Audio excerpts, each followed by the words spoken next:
Hello you guys and welcome back to my YouTube channel. It is me, Suhan Michaels, back at it again hosting for the Chasing Justice YouTube channel. So welcome back, and if you are new here, hi, hello. We talk about true crime here on this channel. So very quickly, if you are a subscriber or you want to subscribe, if you do want to subscribe, please make sure you hit that notifications bell down below, and then therefore you are uploaded of whenever I upload on the dot. As always, you guys know subscribing to my channel or even watching this video really helps me out, so thank you, thank you, thank you. I really do appreciate that.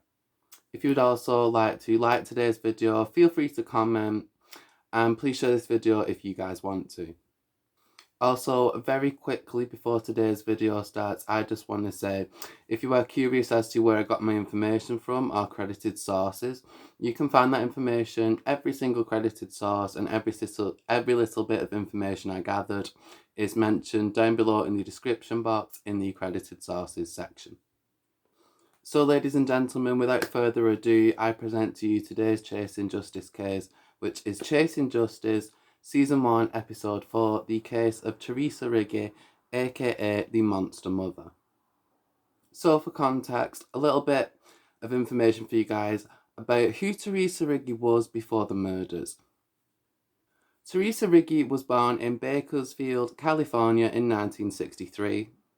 Now, early in Teresa's childhood and throughout her adolescence, preteens, those kind of years, she was just a very normal child. She was very into music. She later grew up to become a violinist.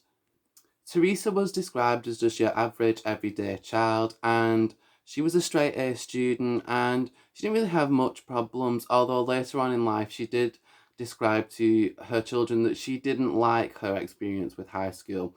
And Teresa was also reportedly struggling with an eating disorder at the time during her high school stay. Teresa's eating disorder later playing a big role in the after effects of the murders. Specifically, Teresa Riggy was dealing with anorexia and bulimia. Also, Teresa Riggy spent a majority of her life, if not most of her life, undiagnosed. She had a few mental health conditions, which we'll talk about later on in this video, that she didn't know anything about until she went to prison and was actually studied by professionals like a psychologist, a doctor, a mental health expert, so on and so forth. In 1989, Teresa married her love, Pasquale Riggi, and they were together for a long time, up until 2011.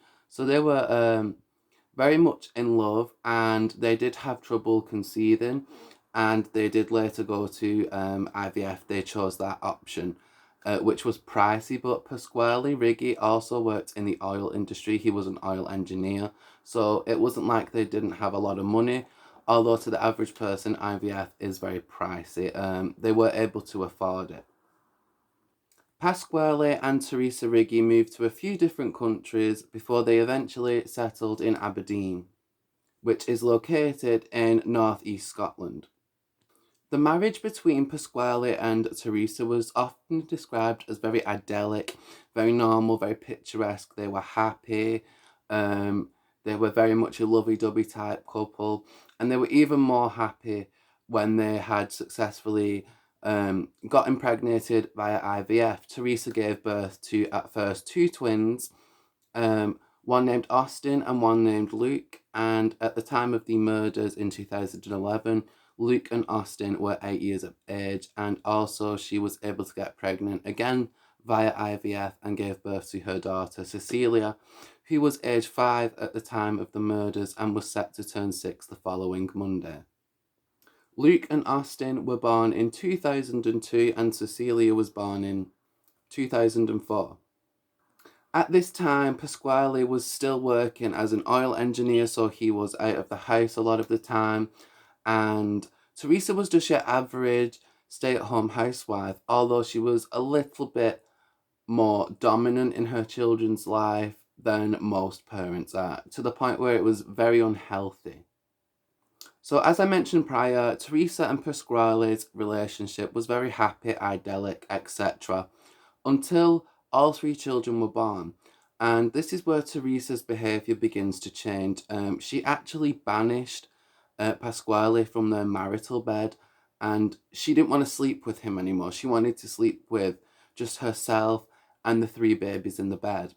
And she began to push Pasquale out of the children's lives and out of her life more and more, little by little. Her control and need to have total dominance over her children began to grow and grow and grow and grow.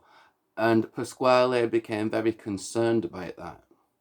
Obviously, he is the father of these children as well. He has just as much right to be around them as Teresa does. Teresa Riggy basically became totally and utterly obsessed with all 3 of her children from the very moment they were born. Probably even prior, probably to when she was first pregnant, is probably when that need to have total dominance, need to have total control, having to be there physically around her children constantly.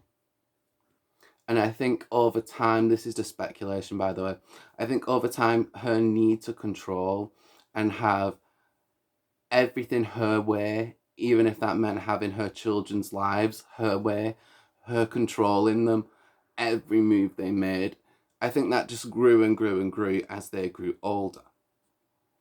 So the children were homeschooled, and they were homeschooled because Teresa had said that she had a really bad experience with high school. She didn't like it, she found it uncomfortable, and she thought that the children could learn best by her hand, by her knowledge, in her home, around her.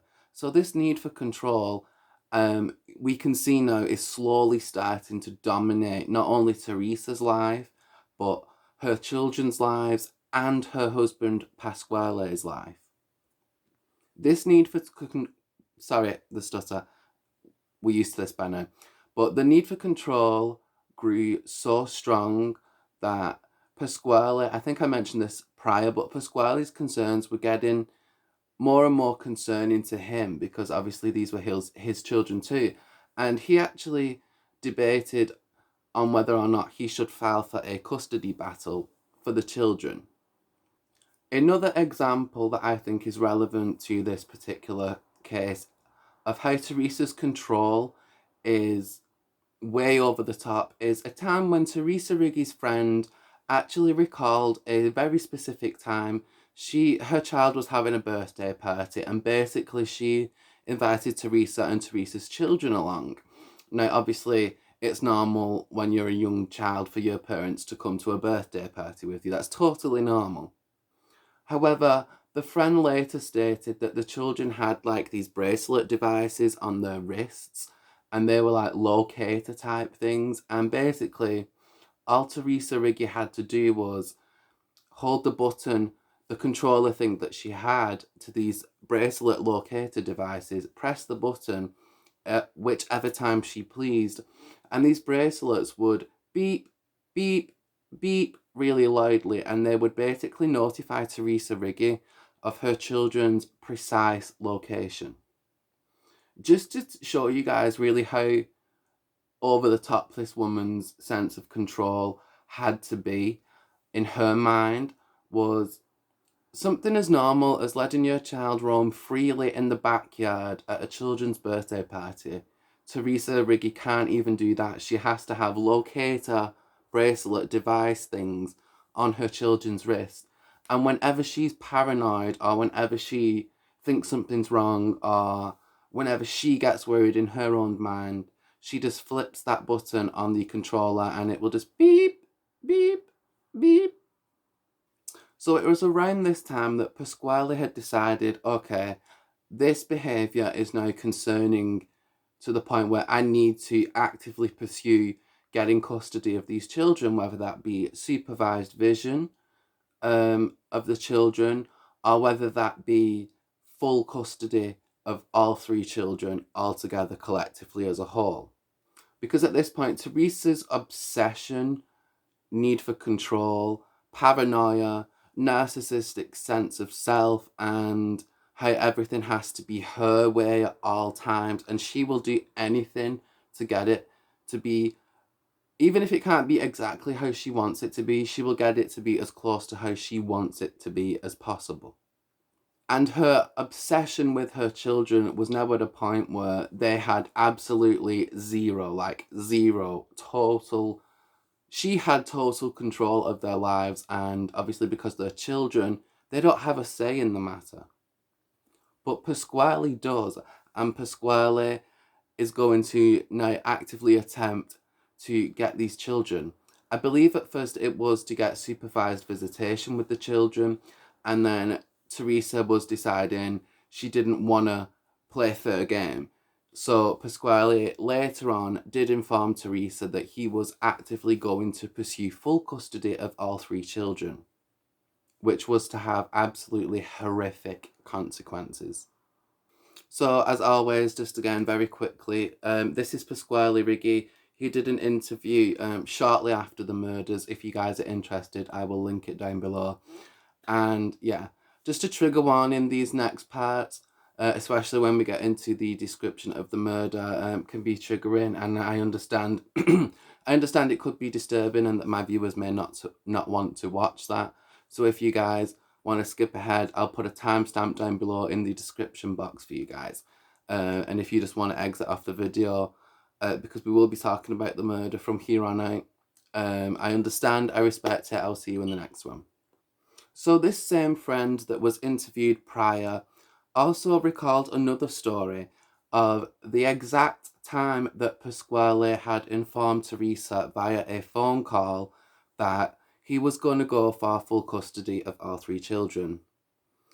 And what I find eerie is what her friend said next. Teresa Riggy's friend then stated that there was kind of like an awkward silence, and then Teresa said with a quote-unquote pure face of determination, "Say goodbye to the children then." Which I don't know if at the time Pasquale and people around Teresa took that threat as, oh, she was going to, perhaps go for full custody herself and get him back that way. I don't think people around Teresa Riggy at the time, A, knew how unstable she was mentally, and B, knew that that threat, that say goodbye to the children then, was going to come true in the most brutal way. So very quickly behind me, just to explain to you guys, I don't know if you can see, it's just the arms, but this is one of the twins, and this is the other twin. So this is either Luke or Austin, and this is either Luke or Austin. This is 5-year-old Cecilia, who was set to turn 6 the following Monday, and this here is actually Teresa Riggy herself. I just banged my elbow.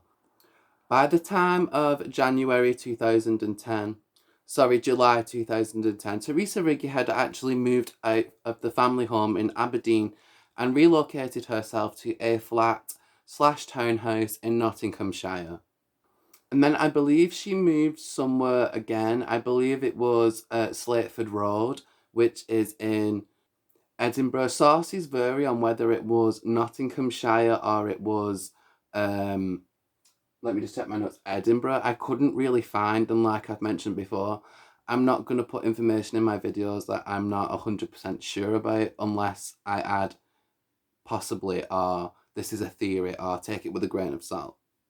But I assume it was in the Edinburgh place because Edinburgh and Scotland are kind of closest together in comparison to Nottinghamshire, but I could be wrong. But for the sake of this case, we're just going to go with the Slateford Road in Edinburgh.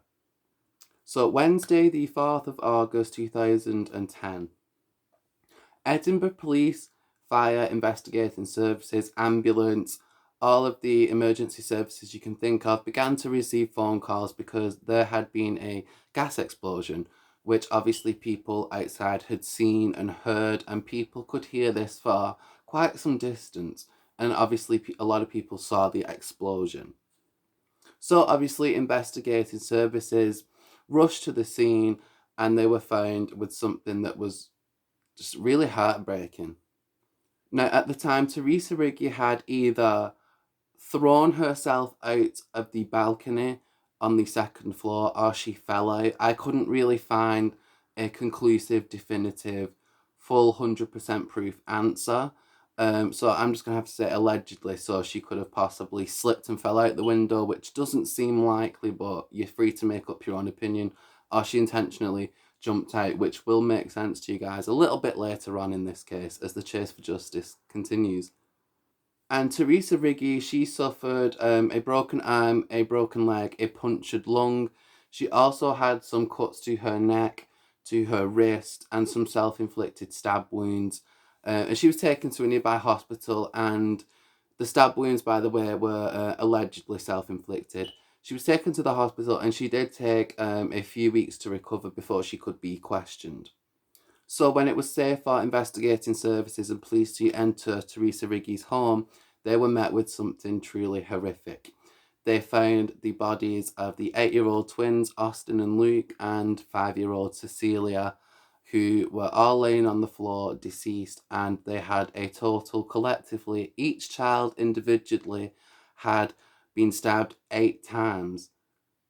8 times with 3 different kitchen knives. A small child was stabbed by their own mother 8 times. And what's also more disturbing about this is later on they believed that the children were alive. So they weren't killed in their sleep.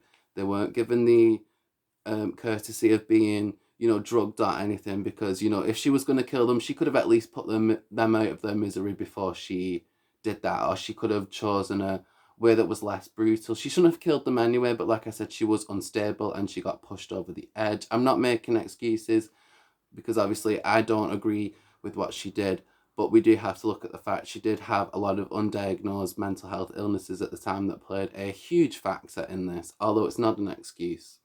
So although Teresa Riggy was in fact hospitalised, she was also technically under arrest. So even though she was in the hospital, she was still under the police's care.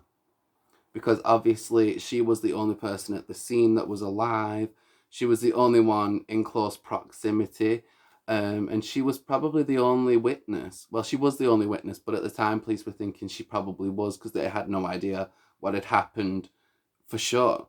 So they were thinking a bunch of different things because they didn't have that opportunity to talk to Teresa Riggy yet.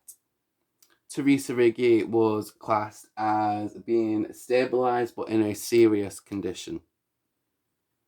It is believed that Teresa Riggy caused this gas explosion in an attempt to cover up the fact that she had savagely and so cold-bloodedly stabbed all 3 children to death, and she had also attempted, allegedly, to take her life several times in a very short space of time. It was thought that she allegedly wanted to go up to heaven with her 3 children, even after she was the one that killed them. It is believed that allegedly Teresa Riggy first, after she stabbed her children, by the way, with 3 separate kitchen knives. So what that tells me is she chased one child down, stabbed them 8 times, and these were deep cuts, deep stab wounds. Took the time, so she had this time between stopping what she did to one child, and she could have possibly saved 2. She could have possibly saved 3 and not done it. But like I said, she had snapped at this point, and she had that time between when she'd stabbed that first child and went to grab that second kitchen knife. She could have stopped there and said, you know what, this is wrong. I need to stop. I need to get myself help. Go and get a neighbour, go and phone Pasquale, get somebody to come and help me.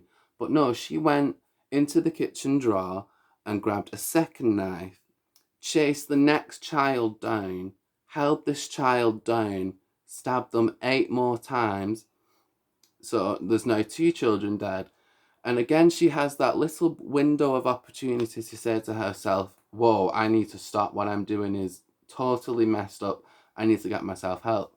No, she decides she's going to go and grab that 3rd kitchen knife and chase that final child down, pin that child down in a position as to where they're defenseless, and stab them 8 times. Imagine how cold-hearted and how messed up your thinking has to be to think that that was your only way to not have your children taken away from you. So very shortly after this, Teresa Riggy decided she was going to cut her own throat and cut her wrists, which didn't work. She didn't bleed quick enough, or the cuts weren't deep enough. I'm not sure. This is all alleged. She then turned the knife on herself, stabbing herself repeatedly. That didn't work. Allegedly, she then took herself into the bathroom and attempted to hang herself with the wire from a pair of straighteners, which didn't work. And then she took the rope out of a dressing gown. You know, like when you have your dressing gown, you have that rope that you can tie around you. She took that out and she tried to hang herself with that. That also didn't work. She then caused a gas explosion, which again didn't work. So I guess it does make sense. Allegedly, you can always make your own opinion, your own theory. I do encourage that. But in my opinion, I believe she did throw herself out the window, because if allegedly she attempted suicide multiple times in a very short period of time, that definitely shows me that there's a very high chance that she did, in fact, decide to try and take her life again by jumping from the balcony of the second floor. But again, that is alleged. You guys are free to make your own opinion on that. If you have a different opinion, please feel free to comment. We can start a discussion. The children's body was sent off for postpartum examination, and it was concluded that the children's cause of death was repeated stab wounds, each child individually receiving a total of 8 stab wounds. So initially it was decided that this postpartum report was not going to be made public, and it wasn't for a short while, because basically police and investigating services felt that the information given to them was just too gory. The evidence that they'd come across was too gory, and the general public wouldn't be able to handle it. Although later on they did release the postpartum information to the public, but there is actually still some little bits and pieces from the crime scene and the crime in general that they are not comfortable with publicising, due to the fact that they think it is just too gory for the general public to handle. Pasquale Riggi later stated in an interview that he was, quote, shocked, paralysed, and frozen with grief. He wasn't sure of what to do with himself, which is perfectly understandable. This is a father of 3 children, 3 beautiful, innocent children who've done nothing wrong, who have just been brutally stabbed to death by their own mother. Of course, this is going to be incredibly hard for any father, or any parent for that matter, out there in the world to wrap your head around of, okay, this is it, this is actually reality. My children are gone, and it was my wife that killed them. Do you see what I'm saying? Of course, anybody is going to be in a position of really intense shock, and they're going to find it hard to wrap their head around. Of course they would. And I would expect them to never get over that, because she didn't have to go to such an extreme level. Jackie Martin, who worked as a CIO officer at the time, stated, because he was actually one of the first officers on the scene and one of the first officers to see the children, he stated, quote, I do recall blood. 3 children lying on the floor, I could see injuries. These injuries were not consistent with a gas explosion. A window that allegedly Teresa Riggy had jumped from was found left open. Defensive injuries on all 3 of the children, again further supporting the theory that the children were alive, and more likely than not chased down one by one and stabbed 8 times. Fatally stabbed. There had been a knife involved. Their lives were taken by the very same person who was meant to nurture and protect them. The man, meaning Pasquale, was devastated. It did appear his wife was obsessed with the children, and she also believed that nobody could love the children better than she could, even Pasquale. So as the chase for justice continues, we move on to after the murders. May 7th, 2011. 47-year-old Teresa Riggy pleaded guilty to the murders of her 3 children. twins Austin and Luke, who were aged 8 years old, and 5-year-old Cecilia, who was set to turn 6 years old the following Monday. Teresa Riggy admitted culpable homicide, which in basic terms, culpable homicide means you acknowledge the fact that in Teresa's case anyway, would be that she would acknowledge the fact that she is aware that 3 children that are her children are dead, and she was the person that did it because clearly she was the only person there. There was nobody else with the children at the time. It was evident Teresa Riggy had killed these children herself. It wasn't like somebody just mysteriously came in and killed these children, but she doesn't consider it as murder. She killed the children basically, but she didn't intend to kill the children, and this is something that can actually be accepted in a court. Also adding to this, Miss Riggy did admit guilt, but on the grounds of diminished responsibility. Which in basic terms, diminished responsibility means, in Teresa's case, she was in an unbalanced mind and she wasn't aware of what she was doing. She wasn't aware that she was killing her children.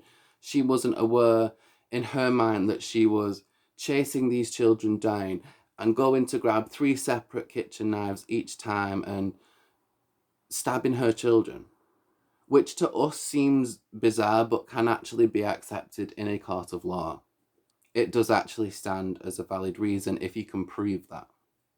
Diminished responsibility means that Teresa Riggy would be less answerable for her crime. She wouldn't be as aware of what she did as, say, a normal person would be, with no mental health issues, looking at it rationally for what it is. This can be valid to get Teresa not charged with murder but charged with diminished responsibility, so taking her charge ultimately down, but it does not mean that she is insane. So behind me is the picture of Teresa Riggy. The picture is actually cropped. It's of her and a police officer taking her out of court, and Teresa's handcuffed. And I just think that it's she could have asked for help, and this could have not happened. They could have, had she have gotten help, her relationship with her fiance, husband, Pasquale, wouldn't have been so, I don't know what the right word is, but like the relationship would have improved had she have gotten the right help. Her relationship with her children wouldn't have been so dominant, because if she was getting the right help, she wouldn't feel the need to be so dominant and like so controlling over every single little thing. But she did not. She chose not to, and it resulted in 3 young innocent children who did nothing at all wrong other than love this woman, and she repays them by doing that. Cold. That's what I think that is, just the coldest form of cold. Regardless of whether you're mentally ill or not, that's still cold. Especially when you still have the option to get help and you choose not to. It was a choice. She chose not to get help. She could have, but this way to her was much more effective. On the 20th of August, 2010, Austin and Luke, who were 8 years old, Cecilia, who were 5, their funerals were held at St. Mary's Cathedral. I'm unsure if it was exactly the 20th of August. From what I could find, most sources, like every source I was looking at, had a different date for this funeral, but there was 3 sources that said the 20th of August, so I could be wrong about that. If I am, please correct me. But it was the only number that appeared 3 times, the only date that appeared 3 times, so I thought I might as well use it. It would be the closest. On April the 16th, 2011, Teresa Riggy was sentenced to 16 years imprisonment, which I think, in my opinion, I think that's disgusting. It doesn't even... That's not justice. To kill 3 children and you get 16 years, that's not justice. I think, I honestly feel like just to go on a little bit of a side note here, I think that the criminal justice system in the UK is a joke. You literally get more time in prison for selling cannabis than you do for killing a child. Not only one of them, not two of them, but 3 children, and she got 16 years. Where is the justice in that? Where is the justice for these 3 children? Austin, Luke, and Cecilia. And where is the justice? Where is the proper justice for Pasquale Riggi and his family and Teresa's family? Because they're going to want, as much as they're hurt and as much as they're going to look at it like, oh, Teresa's part of our family, they're still going to be hurt by it. Ultimately, they would still want justice, as would everybody. And 16 years just doesn't scream justice to me. I'm sorry, but it doesn't. Teresa Riggy was sentenced in Glasgow High Court almost 1 year after all 3 children were murdered. Which I believe for a murder case that involves 3 people is pretty fast. To get seen in a high court and actually officially sentenced within just under a year time frame, that's pretty fast for the UK. Judge Lord Brackadale stated that Teresa Riggy's actions were, quote, truly disturbing and grotesque. Teresa Riggy stated in Glasgow High Court she, quote, thought she was taking the children to a better place. Even though she was the one that took her children's life. Do you know what I mean? It doesn't make sense.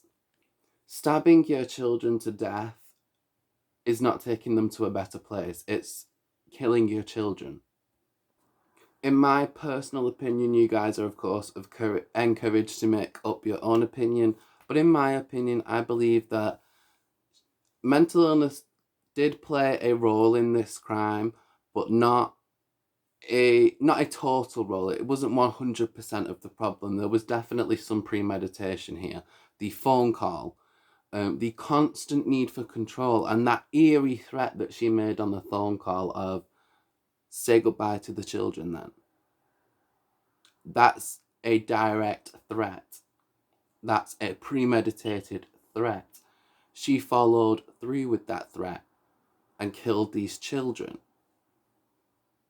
In my opinion, I also think she did this to get the ultimate one-up on Pasquale, because I feel like she was blindsided by the fact that he'd phoned her up and he'd announced, instead of me going for supervised visitation, I'm actually going to go for full custody. I think that could have very well shook her up mentally and caused her to feel like I'm going to lose everything.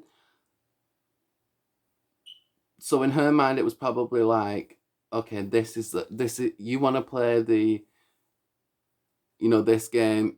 I'm going to one up you. I'm going to take it up a notch, but I'm going to take it in Teresa's mind. By the way, this is allegedly my theory, but in her mind, she's thinking, okay, you want to try and take my children away. You want to try and, because she has a controlling, narcissistic, paranoid mind. So she's going to be thinking, you want to take away my children, my objects, my children that I control, my children that I'm in their lives 100% of the time, not because they want me to be, but because I choose to put myself constantly 100% of the time in my children's life in an unhealthy way. Of course, it's healthy for a parent to be in their child's life, but not overbearingly, not total dominance, not to the point where you're putting locator devices on your children when they're at a birthday party in a backyard with other adults where you know they're safe. There's no need to do that to your children. So I think in her mind, she's thought, okay, I'm going to take your children away permanently and I'm going to try and take myself out of the situation, which, what I mean by that is Teresa Riggy's numerous attempts at suicide within that short period of time that were unsuccessful. That's just my opinion. You guys can feel free to let me know your opinion as well. I, of course, encourage it. Let's start a discussion. So these photos behind me, the twins Austin and Luke and 5-year-old Cecilia. This particular picture that I got was from the funeral service for the 3 children, but it is also a better look at the children as well. So let's talk about Teresa Riggy's mental health. Again, I want to stress I'm not using this as an excuse. I just think it's only fair that we do explore her mental health, as it does play a part in this crime. We can't totally excuse it. We can't be totally ignorant to the matter, is what I'm trying to say. But I'm not making it an excuse in any kind of way. What she did was effed up. Trust me, I know. I've done a ton of research on it. Trust me, I know. I'm not making any excuses. So Teresa Riggy was diagnosed with histrionic personality disorder. So some basic information you guys should know about histrionic personality disorder is basically a person that has histrionic personality will suffer from an unbalanced state of mind. So they're very much unpredictable. Again, histrionic personality as well in the terms of crime and in the terms of how it would be used in the court system would be, Teresa Riggy wouldn't be fully answerable for her crimes. She wouldn't be fully accountable for her crimes. She is claiming diminished responsibility, which is basically she was not aware of what she was doing at the time, but she does acknowledge that there are people here that have died by her hands, but she is claiming also diminished responsibility, which is basically she admits that they're dead, but she doesn't take into account that she murdered them. It was murder, but without intention. She didn't, in her mind, go in and intend on killing these children. I mean, it's up to you guys if you want to believe that. I'm not trying to sway you either way, but I'm just giving you the information. She was also diagnosed with a narcissistic and also a paranoid personality disorder. So that's 3 separate personality disorders that she had only been diagnosed with when she was in her late 40s to early 50s in prison. So she'd gone her whole entire life without knowing she had these conditions, which again, had she have gone and sought out help and sought out a doctor, she probably would have got treatment for these things and this wouldn't have happened. But again, it was Teresa's choice not to go. There's an old saying, you can bring the horse to the lake, but you can't make the horse drink. And that's very much true. So some basic information on narcissistic personality for you guys would be Teresa having a inflated sense of entitlement and that she was better than everybody else and that everything had to be about her and the children had to live their life by her way, by how she wanted them to. She wanted them homeschooled. They didn't even have a chance to go into normal school and make friends. No, she wanted them homeschooled. She wanted them with her 24/7. Even from them being babies, where she actually banished Pasquale from his marital bed and she put the children in there instead. Narcissistic personality also consists of a deep need for excessive attention and admiration and will often lead to very troubled relationships because when you're dealing with someone that has narcissistic personality that isn't receiving treatment for it, it it's hard to have a friendship with somebody that thinks they're better than you, with somebody that thinks they're more important than you, with somebody that has a huge sense of entitlement, an ego the size of Mars, and just all in all is very selfish. And you can't have a healthy functioning friendship with somebody that was on the level that Teresa was of narcissistic. And finally, a narcissistic personality would consist of somebody that has little to no empathy for anybody around them. And I think we see this in the Teresa Riggy case, more so with the fact she treated her children like objects. They were objects to be dominated. They were objects to be controlled. She controlled their schooling. She controlled who they were befriending. She chose how they dressed. She chose, it seems very ordinary for the average parent to do, but when you're dealing with somebody like Teresa Riggy, it's overstepping the boundaries. It's an unhealthy need to be totally dominant over your children's lives. And any parent that is of sound and stable mind would know that if you want total and absolute control over your child's life, that's unhealthy. And finally, some basic information for you guys on a paranoid personality. So a paranoid personality is basically a challenging mental health condition defined by a mistrust and